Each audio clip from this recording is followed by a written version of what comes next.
YSR Congress party అధికారంలో ఉన్నటువంటి సమయంలో ఎన్నికలకు ముందు వైఎస్ఆర్ కాంగ్రెస్ పార్టీ సోషల్ మీడియాని నడిపించినటువంటి వ్యక్తి సజ్జల రామకృష్ణారెడ్డి తనయుడు సజ్జల భార్గవరెడ్డి.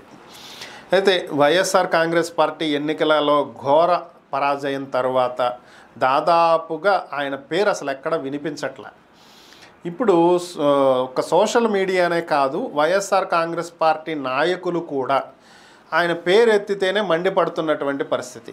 టీడీపీ చేస్తున్నటువంటి వాటికి సరైనటువంటి కౌంటర్ ఆ రోజు ఇవ్వలేకపోవటం సోషల్ మీడియా వైఫల్యమేనని, దానికి కారణం సజ్జల భార్గవేనని, ఆయన సరిగ్గా ఉపయోగించి ఉంటే సోషల్ మీడియాని ఈరోజు ఈ పరిస్థితి ఉండదు అనేది స్థానికంగానే కంటే వైఎస్ఆర్ కాంగ్రెస్ పార్టీలో మేజర్గా ఎక్కువ మంది మాట్లాడుకుంటున్నటువంటి అంశం. పార్టీ నాయకులు కావచ్చు, కార్యకర్తలు కావచ్చు.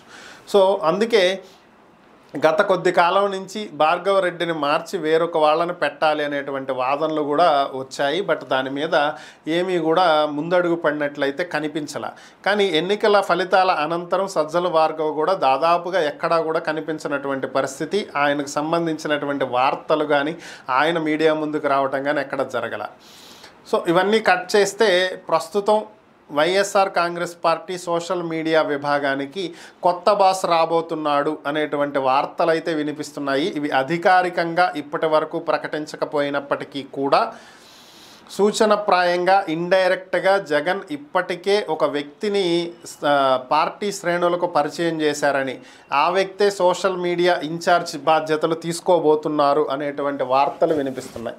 ప్రభుత్వం ఇప్పటికే తప్పులు చేస్తుందని, వాటిని కౌంటర్ చేయటానికి, ఆ తప్పులకు కౌంటర్ ఇవ్వటానికి, అలానే ఆ తప్పులను సోషల్ మీడియాలో ఎత్తి చూపటానికి సోషల్ మీడియాని సమర్థవంతంగా నడపాలి.